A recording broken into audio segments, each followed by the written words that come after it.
잠자기 전 듣는 고전 이야기. 안녕하세요. 다락방 이야기입니다. 오늘 들려드릴 이야기는 환생을 반복하는 어느 선비 이야기부터 시작하겠습니다. 편안한 시간 되시길 바랍니다. 옛날 어느 선비가 과거에 급제하기 위해 열심히 글 공부만 하였는데 집이 너무 가난하여 아내와 함께 굶기를 밥 먹듯 하였습니다. 며칠 동안 밥을 굶은 채 공부를 하다 그만 혼절하였는데 끝내 깨어나지 못하였습니다. 한참 후 선비가 정신을 차리고 보니 어느새 자신이 저승사자에 이끌려 넓은 사막에 걸어가고 있었습니다. 한참을 끌려가는데 난데없이 한 노파가 나타나 술 한 잔을 주며 마시라고 하였습니다. 선비는 내가 과거에 합격할 때까지는 절대로 술을 마시지 않겠다고 맹세했는데 어찌 술을 마시겠는가? 하고 거절했습니다. 선비가 불이 타는 강을 간신히 건너는데 또다시 그 노파가 나타나 술 한 잔을 권유하였습니다. 하지만 결심이 굳은 선비는 같은 이유로 또 거절하였습니다.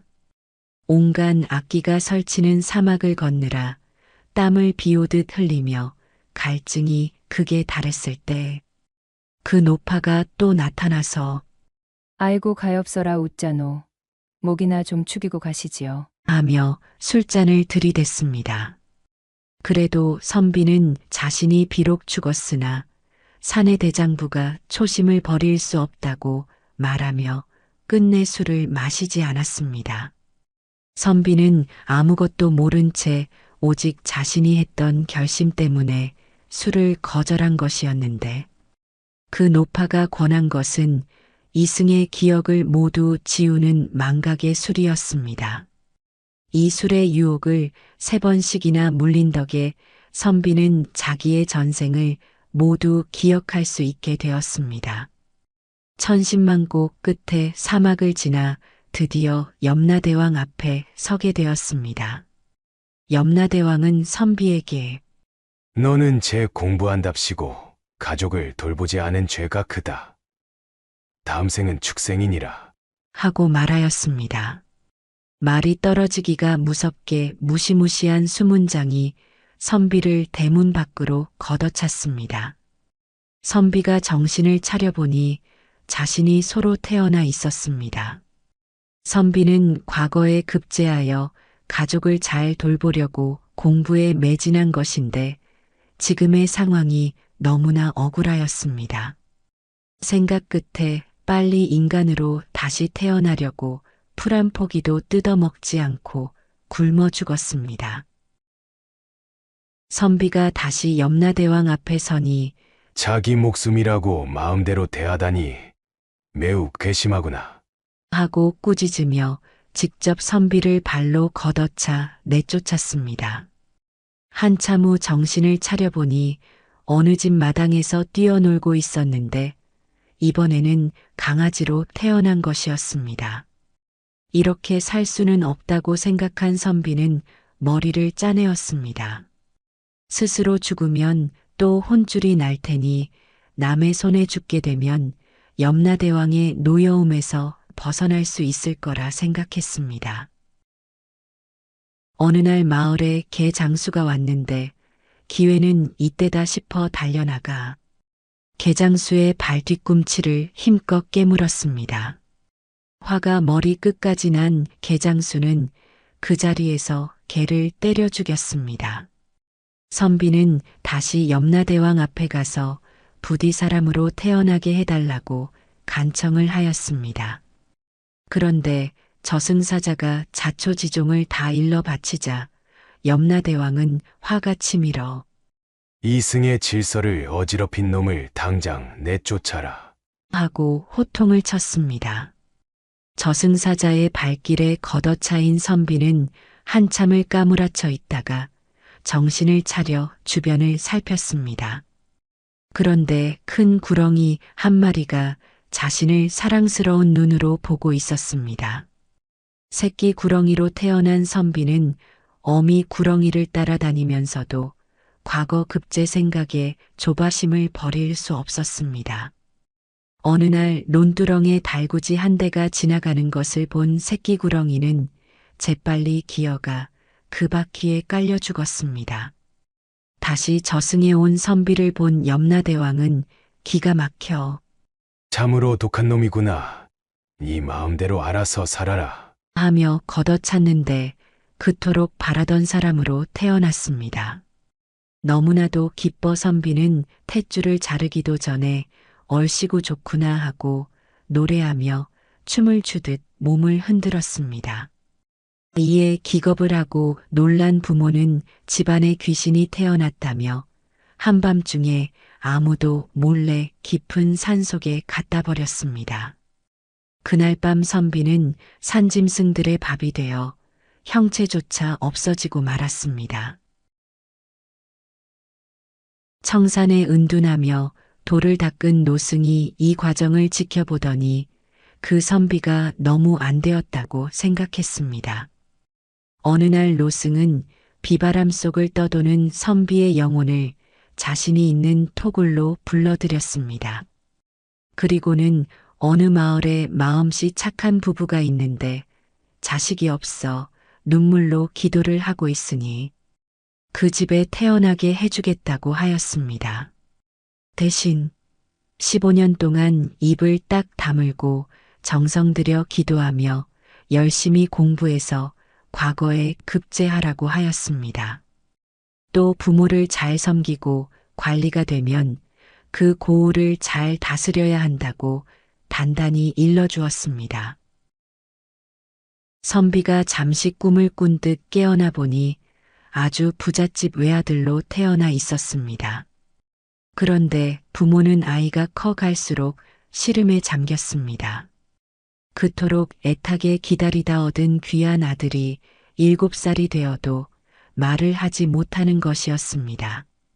아이는 더없이 총명하여 말귀는 다 알아듣는데 말을 하지 못하니 부모는 아들이 불쌍해서 애간장이 다 타들어갔습니다. 이웃 사람들은 벙어리 주제에 책만 끼고 산다고 빈정거리기도 했지만 부모는 아들을 애지중지하며 키웠습니다. 세월이 흘러 아이는 15살이 되자 새 옷을 갖춰 입고 부모님께 큰 절을 올리며 한양에 올라가 과거 시험을 보고 오겠다고 하였습니다. 부모는 갑자기 말을 청산유수처럼 잘하는 아들을 보고 기절할 뻔 놀라며 매우 기뻐하셨습니다. 선비는 꿈에 그리던 과거에 급제하고 집으로 돌아가는 길에 옛날 자기가 살던 집을 찾아갔습니다. 늙어서 백발이 된 아내는 장독대에 정화수 한 그릇을 떠놓고 가난 때문에 굶어 죽은 남편의 영혼을 위로하며 극락왕생을 하게 해달라고 애절하게 기도하고 있었습니다. 선비는 이승과 저승을 넘나들다 노승을 만나 금생에 잘 살게 된 것이 아내의 기도 덕택이었음을 깨닫게 되었습니다. 선비가 노승께 감사함을 전하기 위해 찾아갔으나 토굴은 온데간데 없고 그 앞에 있던 소나무에 노승의 지팡이만 걸려 있었습니다. 그걸 본 선비는 그 노승이 부처님의 현신이라 생각하였습니다. 그 후 선비는 훌륭한 목민관이 되어 선정을 베풀었고 내세에는 옛 아내의 지아비로 태어나게 해달라고 항상 기도하였다고 합니다. 은혜를 갚은 참새. 옛날 중국 어느 마을에 동물을 아끼고 사랑하는 주지상이라는 사람이 있었습니다. 그는 바삐 길을 가다가도 산이나 들판에서 덫에 걸린 동물을 보면 주저하지 않고 그를 먼저 구해준 다음 가던 길을 갔습니다. 특히 참새를 좋아했던 그는 매일 새벽같이 일어나 처마 아래에다 곡식을 놓아두어 참새들이 언제든지 와서 먹을 수 있게 했습니다.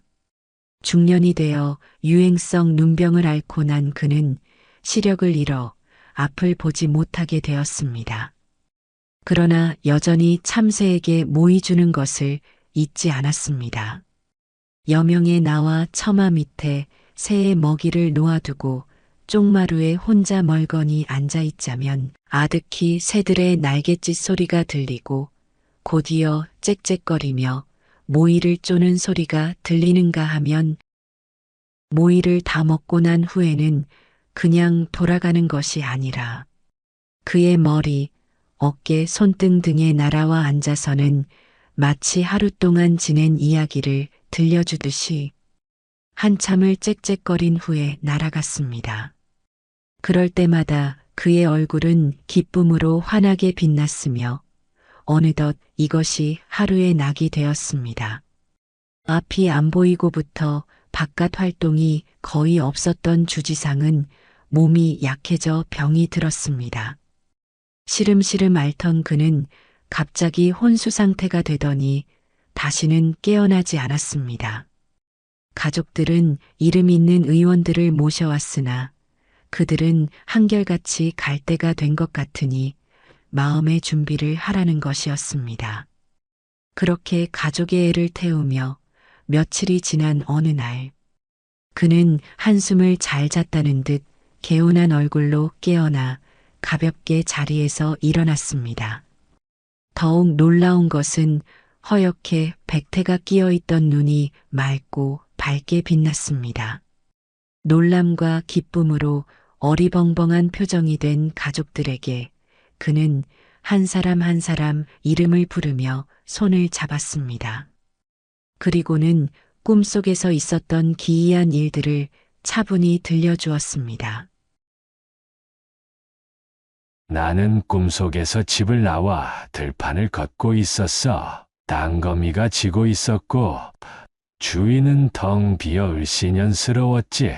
게다가 바람까지 불어오는데 아무리 둘러봐도 내가 아는 곳이 아니었어. 날은 어두워지고 나는 낯설기만 한 이곳에서 빨리 벗어나고 싶었지. 그러나 어디로 가야 할지 도무지 알 수가 없어서 무작정 앞을 향해 뛰기 시작했어. 얼마나 뛰었는지 모르겠는데 나는 숨이 차서 그만 길거리에 쓰러지고 말았어. 정신을 차려보니 날이 새고 있었고 앞에 큰 성이 있었어. 성은 음침했고 먹구름에 둘러싸여 있었지. 나는 그곳에 가고 싶지 않았지만 달리 길이 없었어. 춥고 배고프고 물이라도 얻어 마시고 싶은 마음에 나는 새벽빛을 받으며 성으로 걸어갔어. 성문 가까이 갔을 때 마침 지팡이를 짚고 오는 노인을 만났지. 말을 걸려고 가까이 다가가 보니 그분은 돌아가신 우리 아버지였어. 반가움과 서름이 복받쳐 아버지 앞에 주저앉아 눈물을 흘렸지. 그러나 아버지는 냉정하게 말씀하셨어. 네가 왜 여기에 있느냐? 이곳은 내가 올 곳이 아니야. 나는 아버지에게 자초지종을 이야기했지. 아버지는 긴 한숨을 쉬더니 어쩌겠느냐? 이것도 내 운명인걸. 다시는 집으로 돌아갈 생각은 하지도 말거라. 하면서 나를 성 안으로 데리고 갔어. 성 안에 관아 앞에 이르자 할아버지가 도복에 두건을 쓰고 나오셨어. 할아버지는 나를 보고는 깜짝 놀라며 아버지를 향해 말했지. 넌 정말 어리석구나. 어쩌자고 네 아들을 이곳으로 데리고 오는 거냐? 얘는 내가 맡을 테니 너는 얼른 내 숙소로 가 있거라. 하고 험하게 말씀하시고는 내 손을 잡고 왔던 길로 되돌아섰어. 할아버지의 초조해하는 마음이 나에게 전해져 나는 할아버지 곁에 바짝 붙어서 걸었지. 얼마 가지 않아 우리는 추악하게 생긴 두 명의 저승사자와 마주쳤어. 어디 언감생신 성 안에 들어온 사람을 빼돌리려 하는 거요?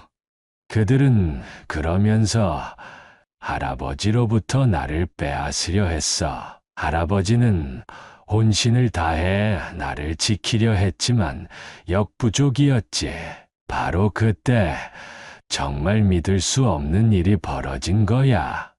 수만 마리의 참새떼가 온 하늘을 덮으며 날아오는 거야. 그리고는 나를 둘러싸는 한편 저승사자의 몸에 새까맣게 붙어 그들을 쪼아댔어. 할아버지와 나는 참새들의 보호를 받으며 성을 무사히 빠져나와 한참을 더 걸었지.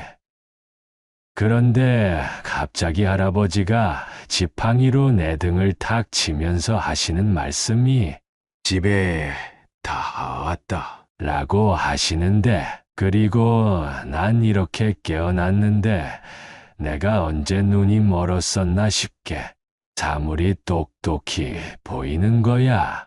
그는 그 후 여전히 참새들에게 먹이 주는 것을 잊지 않았으며 동물을 예전보다 더욱 사랑했다고 합니다. 시래기죽 제사상. 옛날 어떤 곳에 형제가 살고 있었다. 형은 가난하고 동생은 잘 사는 집안이었다. 어느 자식이든 똑같이 잘 살 수는 없는 법이지만 제사를 지내야 하는 형이 동생보다 못 산다는 것은 그리 보기 좋은 일은 아니었다. 없는 집 제사 자주 돌아온다는 속담도 있듯이 가난한 형님 댁에서는 제사를 지내느라 무척 고생을 하고 있었는데 잘 사는 동생은 나 몰라라 하고 발을 쭉 뻗었다. 그러던 동생이 철이 좀 들면서 자기가 제사 음식을 장만하여 가지고 와서 제사를 지내게 되었다. 자기 집에서 제사를 지낼지라도 돈이 들지 않아서 좋긴 했지만 동생 신세만 지고 제사를 지내자니까 형은 마음이 무척 괴로웠다. 게다가 동생은 제사 때마다 음식을 해가지고 오기가 불편했던지 자기네 집에서 제사를 아예 지내자고 하였다. 이 말을 들은 형님 내외는 가난이 원수라서 이러지도 못하고 저러지도 못하고 한숨만 쉬었다. 그러다가 어쩔 수 없어서 그렇게 하자고 하였다. 이제 아버지 제삿날이 돌아왔다.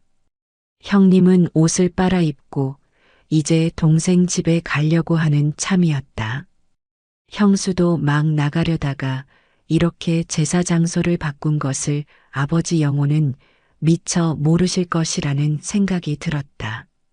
그래서 넉넉하지는 못하지만 있는 대로 음식을 차려서 아랫목에 상을 차려두고 떠났다. 차린 상을 볼 것 같으면 시래기를 넣은 죽 한 사발, 간장 한 종지, 김치 한 접시 그뿐이었다. 아버지 영혼이 이런 음식들을 잡숫고 돌아가시리라고 생각하니 눈물이 어렸다. 한편 시동생은 형님을 기다리다가 지쳐서 잠깐 눈을 붙인 사이에 깜빡 잠이 들어서 꿈을 꾸게 되었다. 이 꿈에 아버지가 나타나서 둘째야, 벌써 잤냐? 내 형은 가슴 아파하면서 여기를 오고 있는데 너는 마중도 안 나가면서 기다리기가 지루하다고 하느냐? 제사 음식 차려두고 눕다니 여전히 너는 버릇이 없구나. 하고 꾸중을 하였다. 동생은 깜짝 놀라서 아버지께 잘못을 빌고 나서 말하였다. 이번에는 저희 집에서 아버지께 제사를 드리기로 하였습니다.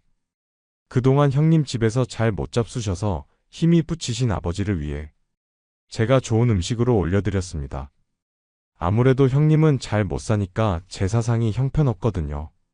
그러자 아버지가 슬픈 목소리로 얘야, 나는 이미 먹었다. 아주 별식으로 맛있게 먹었다. 오랜만에 시래기죽을 먹었더니 퍽 맛있더라. 하시는 것이었다. 우리 집에서는 시래기죽을 제사상에 두지 않았는데 웬일인가 하고 동생은 꿈속에서도 의아하게 여겼다. 그때 마침 형님과 형수가 들이닥쳐서 잠을 깨게 되었다. 형님, 아버지께서 금방 꿈에 나타나셔서 잘 잡수시고 간다고 하십니다. 그러시겠지 뭐. 동생 집 제사 음식이 한결 맛있으실 테니까. 그런데 형님, 이 제사상을 보십시오. 시래기죽이 어디 있습니까? 아버지는 시래기죽을 맛있게 잡수시고 간다고 그러니 도대체 어디 제사상을 받으셨다는 것인지. 혹시 형님 집에? 네, 그래요. 제가 하도 섭섭해서 시래기죽으로 제사상을 보고 왔답니다. 그 말을 들은 시동생이 저를 넙죽하면서 용서를 빌었다. 여러 말할 것 없이 제가 잘못했습니다. 저기 저 기름진 논 10마지기를 형님께 올릴 테니 그 논을 가지시고 제사는 형님이 지내십시오. 저만 잘 산다고 형님께 의시된 것을 아버님이 기뻐하지 아니한 것을 이제야 알았습니다. 형제가 다 같이 잘 살아야 하지 않겠나이까. 효심 깊은 오누이. 옛날 서부동에 오누이가 살고 있었습니다. 오누이의 부모는 선량한 사람으로 농사를 지어 소박하지만 행복하게 살고 있었습니다. 그러던 어느 날 부모가 이름 모를 병에 걸리고 말았습니다. 오누이는 없는 살림의 의원을 모셔오고 산을 오르내리며 좋다는 약초를 캐어다 다렸습니다.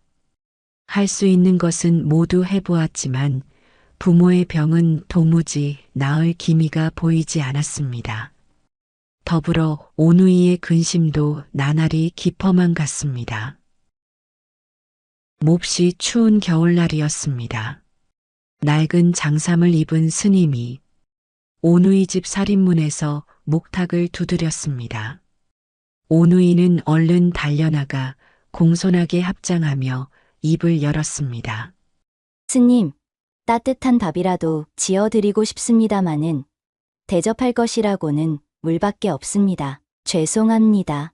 스님은 오누이의 어두운 낯빛을 보고는 물어왔습니다. 얼굴에 근심이 가득하니 무슨 일이 있느냐? 스님의 부드러운 목소리에 오누이는 사정을 이야기했습니다. 부모님께서 병에 걸리셨습니다. 저희들 딴에는 좋다는 것을 다 해보았지만 병이 깊어지기만 할 뿐 도무지 낫지를 않아 걱정입니다. 돈이 없어 비싼 약을 사드릴 수도 없으니 어찌해야 할지 모르겠습니다. 오누이의 사정을 딱하게 여긴 스님은 방법을 알려주었습니다. 저 산에 올라 산삼을 캐어드려 보거라. 고맙습니다, 스님. 스님에게 감사 인사를 한 오누이는 산삼이 어떻게 생겼는지도 몰랐지만 무작정 눈 덮인 산에 올라갔습니다. 손과 발이 꽁꽁 얼도록 여기저기를 뒤졌지만 산삼처럼 생긴 것은 보이지 않았습니다. 아무래도 산삼이라는 건 여기 없나 봐. 그것도 못 구하면 어쩌지. 동생이 언손을 호호 불며 말을 하였습니다. 주위를 휘휘 둘러보던 오빠의 눈이 한 곳에 머물렀습니다. 큰 바위 아래에서 따뜻한 김이 모락모락 피어오르고 있는 것을 발견한 까닭이었습니다. 저기 뭔가 이상한 게 있어. 둘은 바위 아래로 달려갔습니다. 눈이 녹아 매늘기 드러난 자리에 초록 잎이 싱싱한 커다란 무가 여러 포기가 있었습니다. 이 겨울에 웬 무가 있지. 산삼은 캐지 못했지만 무라도 캐서 부모님께 끓여드려야겠다. 오누이는 물을 캐어들고 산에서 내려왔습니다. 캐어온 무로 정성스럽게 묵국을 끓여 부모님께 드렸습니다. 따뜻한 묵국을 맛있게 드시는 부모님을 보며 오누이는 무척 기뻐했습니다. 부모님의 병은 하루가 다르게 차도를 보이더니 며칠이 지나자 언제 아팠냐는 듯이 자리를 털고 일어났습니다. 뒤늦게 보니 오누이가 끓여준 것은 무가 아니라 산삼이었던 것이었습니다. 부모님의 병을 고칠 만큼 깊었던 오누이의 효심은 널리 알려졌고 오누이가 산삼을 캤던 곳은 삼박골이라고 불리게 되었다고 합니다. 아들을 구한 아버지. 청나라의 소주에 사람됨이 가볍고 색을 좋아하는 주상난이라는 사람이 있었습니다. 어느 야심한 밤에 그는 술에 취해서 집으로 돌아가기 위해 호룡이라는 들길을 걷고 있었습니다. 달빛 속에서 하얗게 드러난 길은 무덤처럼 고적했습니다. 그는 노래를 흥얼거리다가 그날 밤이 아버지 제사이니 일찍 들어오라는 아내의 말이 떠올라 비틀거리는 걸음을 재촉했습니다. 그가 방죽이 있는 성황당 고개를 넘을 때였습니다. 달이 검은 구름에 가리우며 주위가 캄캄해지는가 싶더니 이내 부옇게 밝아온 길은 온통 안개에 쌓여 있었습니다. 한 여름 밤임에도 불구하고 야릇한 기운에 그는 오싹한 한기를 느꼈습니다. 그런데 언제 나타났는지 바로 앞에서 머리를 틀어 올린 여인이 버들가지 같은 몸매로 낭창거리며 걷고 있었습니다. 저 부인, 이렇게 달빛이 창연한 야밤에 여우에게라도 홀리면 어쩌시려고 홀로 길을 걷고 계십니까? 주상나는 부인 곁으로 바짝 다가서며 은근한 목소리로 속삭였습니다. 그러자 여인은 그를 바라보며 수줍은 듯 웃었습니다. 여인의 투명한 얼굴을 마주한 순간 주상나는 그 미모에 반하여 정신이 혼미해졌습니다. 그는 어떻게 해보겠다는 생각도 없이 무작정 그녀의 뒤를 따라 걸었습니다. 그런 주상난의 머릿속에는 아버지의 제사 같은 것은 이미 존재하지 않았습니다. 한참을 걷고 있는데 그녀가 돌아보더니 집까지 바래다 주셨는데 제가 술 한 잔 대접해 올리지요. 마침 가족들이 출타 중이라 오늘 밤은 저 혼자랍니다. 은밀하고 낮은 여인의 목소리에 주위를 살펴보니 주상나는 장식이 화려한 어느 집 대문 앞에 서 있었습니다. 그 목소리에 복종하듯 주상나는 고개를 크게 끄덕였습니다. 여인이 요염한 미소를 띄우며 대문을 밀었습니다. 그때 범람하는 물결처럼 느닷없이 불빛이 흘러들어왔습니다. 돌아보니 한 무리의 사람들이 소주부 성황이란 글자를 새겨 넣은 등롱을 들고 성황 당고개를 넘어오고 있었습니다. 참 이상도 하지. 내가 벌써 지나온 성황당 고개가 왜 갑자기 앞에 나타나는 것일까? 하고 주상난이 의아하게 생각했을 때였습니다. 언제 사라졌는지 대문은 온데간데 없고 여인은 머리를 풀어 헤친 채 달빛에 얼음 조각처럼 빛나는 물속으로 잠겨들고 있었습니다. 주상난은 이때 물가에 서 있는 자신을 발견했습니다. 한 발자국만 더 갔더라면 물속으로 끌려 들어갈 수 있는 위험한 위치였습니다. 주상난이 제 정신으로 돌아왔을 때 등롱을 든 무리의 뒤에서 근심 어린 얼굴로 주상난을 바라보고 서 있는 아버지의 모습이 보였습니다. 그때서야 주상난은 돌아가신 아버지가 자신을 구하기 위해 등롱을 든 무리들을 보냈다는 것을 깨달았습니다. 그 후 주상난은 정성껏 아버지의 제사를 지냈으며 더 이상 목숨을 위협하는 욕망에 마음을 빼앗기지 않았다 합니다. 호랑이의 불심.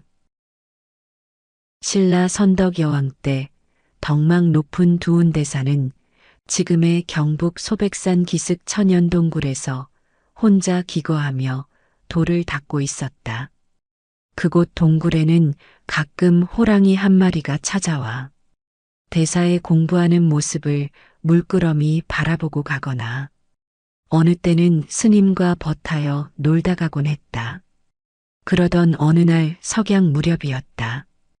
여느 날과 다름없이 찾아온 호랑이는 굴 입구에서 입을 딱 벌리고는 눈물을 줄줄 흘리고 있었다. 이상히 여긴 두운 대사가 가까이 다가가 호랑이 입속을 들여다보니 금비녀가 목에 걸려 있는 것이 아닌가. 두운 대사는 비녀를 뽑아준 뒤 호통을 쳤다. 네 이놈, 산에도 내가 먹을 짐승이 많은데 사람을 잡아먹다니 천벌을 받을 것이니 앞으로는 절대 사람을 해치지 말라. 목에 걸린 금비녀를 뽑아내니 후련해서 살 것 같았는데 스님의 호령이 워낙 추상 같으니 호랑이는 인사도 못한 채 잘못을 알았다는 듯 슬그머니 사라졌다. 그런 일이 있은 후 얼마 뒤 호랑이는 새끼 2마리를 데리고 와서 놀다 가곤 했다. 한 번은 큰 멧돼지를 잡아 새끼들과 함께 스님이 있는 동굴로 먹이를 물고 왔다. 아마 호랑이 생각엔 그 멧돼지 고기를 스님에게 공양 올리고 싶었던 모양이었다. 그러나 두운 대사는 또 호통을 쳤다. 이 녀석아, 불도를 닦는 나보고 육식을 하란 말이냐? 어서 썩 물러가거라. 호랑이는 또 새끼들을 데리고 고개를 숙인 채 슬그머니 꽁무니를 뺐다. 그 후 어느 봄날이었다. 혼자 찾아온 호랑이는 이번엔 두운 대사의 옷자락을 물고 끌어당기는 것이었다. 예사롭지 않게 생각한 스님은 호랑이를 따라 나섰다. 바삐 달리는 호랑이를 앞세워 당도한 곳은 동굴에서 그리 멀지 않은 폭포 아래였는데 그곳엔 아리따운 처녀가 정신을 잃고 누워 있는 것이 아닌가. 두운 대사는 급히 처녀를 업고 동굴로 돌아왔다. 물을 끓여 몸을 따뜻하게 하고 약풀을 다려 먹이는 등 스님이 급진이 간병하니 처녀는 이튿날 간신히 눈을 떴다. 이제 정신이 드는가 보군. 아니, 이곳은 어디이며 스님은 뉘신지요? 여기는 소백산 중턱이고 나는 이곳에서 불도를 닦고 있는 두운이란 승려요. 한데 낭자는 어이하여 이 깊은 산중에서 변을 당했소. 소녀는 서라벌 유호장의 무남 동녀 외딸이옵니다. 전날 밤 안방에서 어머니와 이야기를 나누고는 제 침소로 돌아가려고 마루로 올라서는 순간 무엇이 등을 덮치는 것 같았는데 그만 정신을 잃었사옵니다. 저런. 아무튼 이렇게 소생한 것이다 행이요. 이 모두 부처님의 가피입니다. 나무관세 음보살. 목숨을 구해주신 스님의 은혜 죽어도 잊지 못할 것이옵니다. 소녀, 집에 도착하는 즉시 아버님께 아뢰어 스님께 보답토록 할 것이옵니다. 원, 별소리를 다 하는군. 지금 그 몸으로 서라벌까지 갈 수 없으니 불편하더라도 이곳에서 며칠 더 유하여 원기를 회복한 후 떠나도록 하오. 스님은 동굴 속에 쌀이나무 울타리를 만들어 안쪽에 처녀를 거처케 하면서 정성껏 보살폈다. 그렇게 5일째 되던 날, 처녀의 얼굴에 생기가 돌자 스님은 처녀 앞에 남자옷 한 벌을 내놓았다. 스님, 웬 남자옷입니까? 곧 길을 떠날 터이니 어서 갈아입으시오. 수도승이 처녀와 먼 길을 가려면 불편한 점이 많을 뿐 아니라 길소는 남장을 하는 편이 훨씬 편하고 부담이 없을 것이오. 두운 스님은 처녀를 남장시켜 서라벌 유호장 집으로 데리고 갔다. 막 대문을 들어서려는데 늙은 하인이 보고는 깜짝 놀라 소리친다. 아이고, 이게 누구세요? 우리 아씨 아니세요? 예, 저예요. 마님, 아씨가 돌아오셨어요. 뭐라고? 유호장과 유호장 부인은 버선발로 뛰어나오며 딸을 반겼다. 어느 날 밤 소리 없이 증발한 딸이 스님과 함께 남장을 하고 무사히 돌아왔으니 의아하면서도 마치 죽은 자식이 다시 살아 돌아온 듯 기쁘기 짝이 없었다. 어서 안으로 들어가자. 유호장 부인은 스님은 안중에도 없는 듯 딸을 앞세워 안으로 들어갔다. 딸로부터 자초지종 사연을 들은 유호장 내외는 그제서야 스님께 합장하고 큰 절로 예를 올려 감사했다. 스님의 크신 은혜 평생 동안 갚은데 어찌 다 할 수 있겠습니까? 말로 헤아릴 수 없는 스님의 은혜에 만분의 일이라도 보답코자 소인 가진 것은 많지 않으나 스님 토굴 옆에 공부하시는데 불편이 없도록 함자를 하나 장건토록 하겠습니다. 불도를 닦는 소승 그런 과한 인사밖에 몹시 송구합니다. 이 모든 것이 부처님의 가피일 뿐입니다. 나무관세음보살. 두은 스님은 그저 할 일을 했을 뿐이라는 듯 눈을 지그시 내려감고 굵은 염주를 굴릴 뿐 어디 하나 기쁜 표정을 보이지 않았다. 유호장은 그날 저녁 성대한 잔치를 베풀어 온 마을 사람들과 딸의 귀가를 축하하며 기쁨을 나눴다. 그 후 유호장은 사제를 들여 멀리 소백산 중턱에 암자를 세웠다. 정상의 3분의 2 지점이나 되는 높은 곳에서 어려운 대작 불사가 완성되자 유호장 내외는 딸과 함께 새로 건립된 절을 찾아 두은 스님을 배웠다. 스님, 이곳은 저의 가문에 기쁜 소식을 전해준 방이이므로 절 이름을 희방사라 하면 어떠하올는지요? 그거 좋은 생각이군요. 그렇게 합시다. 두은 스님은 절 이름을 희방사라 명했으니 때는 선덕여왕 12년이었다. 그 후 처녀가 정신을 잃고 쓰러졌던 폭포 이름도 희방폭포라 불리우게 됐다. 길이 28m로서 물줄기가 두어 번 중간에서 물보라를 일으키며 떨어져 장엄을 이루는 이 폭포는 내륙 지방에선 가장 높은 곳에 위치하여 더욱 유명하다. 소백산 최고봉인 연화봉가는 길목 해발 830m 지점에 있다.